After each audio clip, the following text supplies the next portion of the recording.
balita na ikay mawiwili. Mga nagbabagang kamao, mga So mga par, sa ginanap nga po na timbangan sa pagitan ni Marlon Tapales at Naoya Inoue, isang magandang balita nga po mga idol dahil tuloy na ang undisputed fight ng dalawang kampyon bukas ng gabi dito sa atin sa Pilipinas. Pasok kasi mga idol si Marlon Tapales at Inoue sa tamang timbang sa Super Bantamweight Division. Kung kahapon mga idol hindi nagawang makipag-face off ni Inoue kay Tapales, sa ngayon mga idol nagkagats ng hapon na mag eye-to-eye contact sa Pinoy champion. At tila hindi naman tuyot ang dalawang fighter mga idol. Mukhang nakuha nila ang tamang timbang sa magandang paraan. Kaya abangan natin ang bakbakan bukas mga idol. Dahil historic fight ito sa dalawang fighter. Kapag manalo dito si Inoue, maging ganap na ito na 2 division undisputed champion. At kung si Marlon Tapales naman ang manalo mga idol, maging kauna-unahan ito na Pinoy boxer na maging undisputed champion sa history ng Pilipinas. Samantala matapos nga po ang uwiin ni Marlon Tapales at Naoya Inoue, naglabas na po ng official betting ad sa dalawang fighter, ang BetMGM na isa sa mga pinakamalaking betting site sa sports. At maniwala kayo sa hindi mga idol, grabe sobrang underdog talaga ang ating kababayan na si Tapales. Brutal talaga mga idol ang ads. Akalain mo yun mga idol, kapag tumalpa ka kay Inoue negative 1400, ibig sabihin nito mga idol kapag tumaya ka ng $200 kay Inoue, mananalo ka lamang ng $70. Bagamat kung tataya ka naman mga idol sa Pinoy Unified Champion, plus 800 naman. Ang $100 mo magiging $800.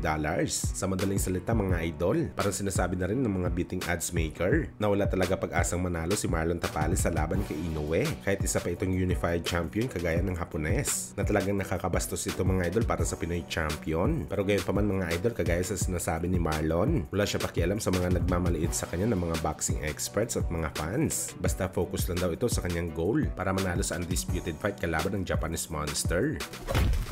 Sa kabilang banda naman mga idol, marami nga po ang mga boxing experts ng Pinas ang nagsasabi ng isa daw sa mga susi para manalo ang ating kababayan na si Marlon Tapales kontra sa tinaguriang Japanese Monster ng Japan na si Naoya Inoue ay ang magandang paggamit ng distansya sa bakbakan. Hindi basta-basta papasukin si Inoue para hindi ito makalanding ng kanyang pamatay na suntok. Well, sangayon naman tayo mga idol sa ganitong game plan. Palagay natin epektibo talaga ang estilo na to pangontra sa galawan ni Inoue dahil nakita naman natin mga idol na hindi masyadong delikado si Inoue kapag distansya ang bakbakan. At ang kinagandahan dito mga idol, mahusay po si Marlon Tapales gumamit ng distance fighting kagaya sa ginawa nito sa laban niya kay Murodjon Akhmadaliev. Kahit nga mga idol ang ating Filipino flash Donito Donaire Jr. nagsabi rin dati na napaka-epektibo daw ang boxing style ni Stephen Fulton para maka-upset kay Inoue sa bakbakan dahil magaling ito gumamit ng distansya at reach sa laban. Pero ang mali lang daw nito mga idol, parang nakipaglaban daw si Fulton at takot kay Inoue. Kaya rason kung bakit na-knockout ito. Wala abangan na lang natin yan mga idol bukas ng gabi kung gagamitin ba ni Marlon Tapales ng mabuti ang distansya nito sa laban.